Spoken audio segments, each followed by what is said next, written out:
Welcome to AK TV news. నిజం నిప్పులాంటిది. AK TV news ప్రేక్షకులకు వీక్షకులకు ప్రతి ఒక్కరికి గణతంత్ర దినోత్సవ శుభాకాంక్షలు తెలుపుతూ మీ AK TV news MD and Shiva Udayagiri Sivaram. జిల్లా ప్రొద్దుట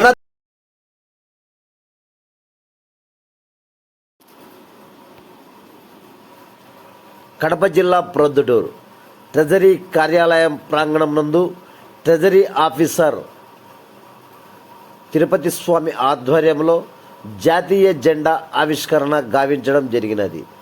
తదనంతరం జాతీయ గీతం ఆలపిస్తూ వారు మాట్లాడుతూ ప్రజలందరికీ గణతంత్ర దినోత్సవ శుభాకాంక్షలు తెలుపుతూ మనం స్వాతంత్రం వచ్చిన తరువాత రాజ్యాంగం రచించుకొని ఏర్పరిచిన సందర్భంగా ఈనాడు గణతంత్ర దినోత్సవ వేడుకలు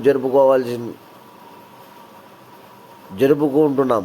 ఈనాడు రాష్ట్రపతి వారి చేతుల మీదుగా జెండా ఆవిష్కరణ గావించడం జరిగినది. ప్రస్తుతం మనం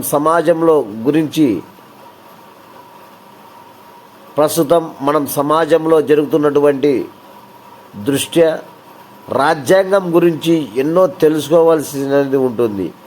తెలుసుకొని జీవన సరళిలో మెలగాలి. మనకు ఇంతటి స్వేచ్ఛ ఇచ్చారంటే మన మహనీయుల త్యాగఫలమే. మనమందరం కలిసికట్టుగా ఉందాం. ఈ కార్యక్రమంలో ట్రెజరర్ కార్యాలయ సిబ్బంది మరియు ప్రొద్దుటూరు తాలూకా పెన్షనర్స్ అసోసియేషన్ సభ్యులు తదితరులు ఈ కార్యక్రమంలో పాల్గొనడం జరిగినది.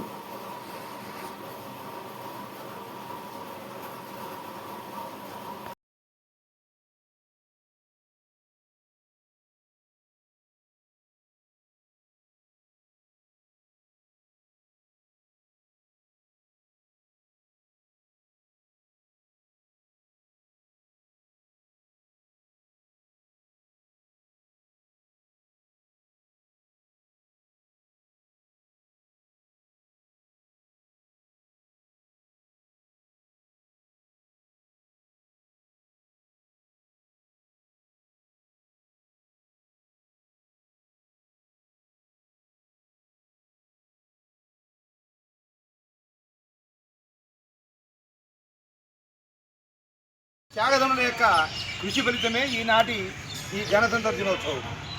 గాంధీ, నెహ్రూ, సుభాష్ చంద్రబోస్, నందా, అల్లూరు సీతారామరాజు వంటి త్యాగవీరుల యొక్క ఫలితమే ఆనాటి 1947లో మనకు స్వాతంత్ర్యం సిద్ధించింది. మరి పూర్తి గణతంత్ర దినోత్సవాన్ని 51 జనవరి 26వ తేదీన మనకు సిద్ధించింది. మరి వాడవాడల ఈ మూవన్నె జెండా రెపరెపలాడుతూ ఉందంటే ఆ యొక్క త్యాగదనుల యొక్క కృషి ఫలితమే. మరి ఈ సందర్భంగా మూవన్నెల జెండా నిలముదంబార, మూవన్నెల జెండా నిలముదంబార, ఎగురవేయగ మనమెల్ల మరులు పండే, బెందమానందమాయను సందడవ్వం అందుకొను మమ్మ భారతి వందనాలు, అందుకొను మమ్మ భారతి వందనాలు. గాంధీ తాతను మనమిలా కాంచినటుల, సుభాష్ చంద్రబోసునిలా చూచినటుల, స్వాతంత్ర సమర యోధులతో భారతావని పులకించే ఓ పెద్దలారా. 76వ గణతంత్ర దినోత్సవం వాడవాడల ఆనందము వెల్లివిరియ, పూర్తి స్వేచ్ఛను పొందిన భావి భారత పౌరులెల్లా పులకించి ధన్యులైరి. దేశ గణతంత్ర వేడుకల్ సందడాయే, చిట్టి పొట్టి చిన్నారులు చిందులేయ, గగన వీధుల సంబరాలు కనుల పండువై, మూవన్నెలు రెపరెపలాడనయ్యా.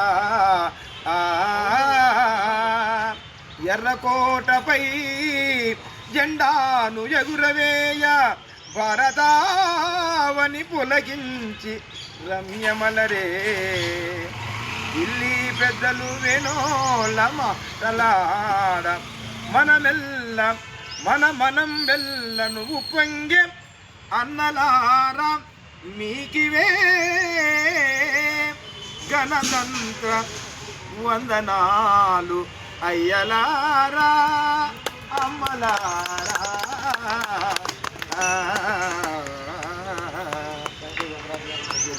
పెద్దవాళ్ళకి ఈరోజు లిప్స్టిక్ తగిలించుకొని వచ్చేట్టుండాలి.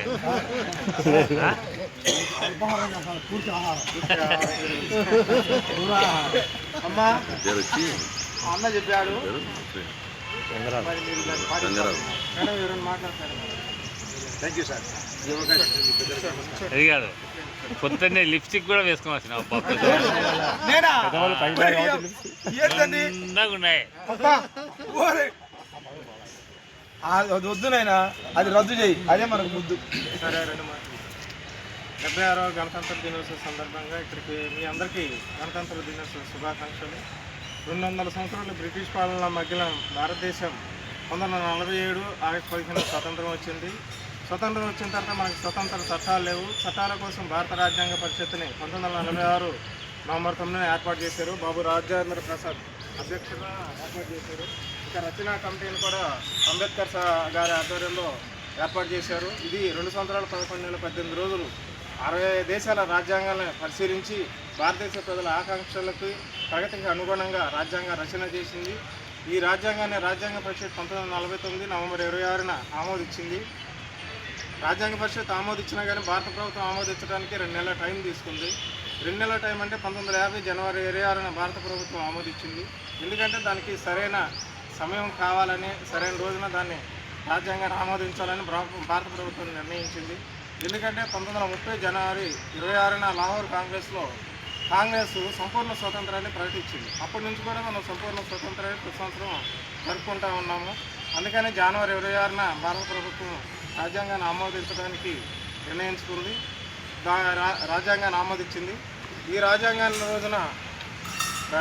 దినోత్సవం రోజున భారత రాష్ట్రపతి జాతీయ పతాకాన్ని ఎగరవేసి తన ప్రసంగాన్ని ఇస్తారు. ఈరోజు ఉన్న దేశ పరిస్థితుల దృష్ట్యా, ఈరోజులో సమాజంలో ఉన్న పరిస్థితుల దృష్ట్యా రాజ్యాంగాన్ని చదవాల్సిన అవసరం, దాని గురించి తెలుసుకోవాల్సిన ఆవశ్యకత ఎంతైనా ఉంది. ఇప్పుడు ఈరోజు అనుకుంటే what are the values of Indian constitution అనుకుంటే అది ఈక్వాలిటీ, లిబర్టీ, ఫ్రెటర్నిటీ అని చెప్తుంది. ఇంకా సెక్యులరిజం చెప్తుంది. డైవర్సిటీ గురించి కూడా భారత రాజ్యాంగం చెప్తా ఉంది. ఈక్వాలిటీ అంటే ఇప్పుడు మనందరం ఉన్నామంటే చిన్న మతాలు, విన్న ప్రాంతాల నుంచి వచ్చి ఇక్కడ రాజ్యాంగ దినోత్సవాన్ని జరుపుకుంటా ఉన్నాము. రెండవది ఈక్వాలిటీ అనేది ఒక్క ఈ సమాజంలో కాదు, ఇంట్లో కూడా ఈక్వాలిటీ అనేది కావాలి. మెన్కి ఉమెన్కి మధ్య ఈక్వాలిటీ అనేది రాజ్యాంగం చెప్తా ఉంది. మనలో ఎంతమంది ఇంట్లో కూడా ఉమెన్కి ఎంత ఈక్వాలిటీ ఇస్తున్నాం అనేది ఆలోచించాల్సిన అవసరం ఉంది. వాళ్ళకు కూడా ఈక్వాలిటీ ఇవ్వాల్సిన అవసరం ఉంది. ఇలా సబ్ ట్రెజరీ ఆఫీసుని తీసుకుంటే ఎంతోమంది వస్తూ ఉంటారు. వాళ్ళ పనుల నిమిత్తం అటెండర్ దగ్గర నుంచి ఆఫీసర్ వరకు వస్తూ ఉంటారు. చదువు లేని వాళ్ళు కూడా ఈ ఆఫీస్కి వస్తూ ఉంటారు. అదే భారత రాజ్యాంగాన్ని మనం చదివినట్టయితే కనుక అందరికీ ఒకే రకమైన ప్రాధాన్యత ఇవ్వాలి కూడా. అందుకనే ఈరోజు రాజ్యాంగాన్ని తెలుసుకోవాల్సిన అవసరం ఎంతైనా ఉంది, చదవాల్సిన అవసరం ఎంతైనా ఉంది సమాజం బాగుపడాలంటే. లిబర్టీ అంటే ఈరోజు మనం ధర్నాలు, ఉద్యమాలు చేస్తూ ఉన్నాం. ఉద్యోగస్తులు, పెన్షనర్స్ కానీ, అలాగే రైతులు కూడా ఉద్యమాలు చేస్తూ ఉన్నారు. ఎక్కడ ఢిల్లీలో చేస్తున్నారు. అదంతా కూడా లిబర్టీనే. ఫ్రాటర్నిటీ అంటే మనందరం వల్ల సౌభ్రాతత్వం ఉండాలి. అలాంటివి ఉన్నప్పుడే ఎలాంటి గొడవలు, భేషజాలు లేకుండా సమాజం మనగలుగుతుంది. తర్వాత సెక్యులరిజం గురించి చెప్తుంది రాజ్యాంగం అనేది.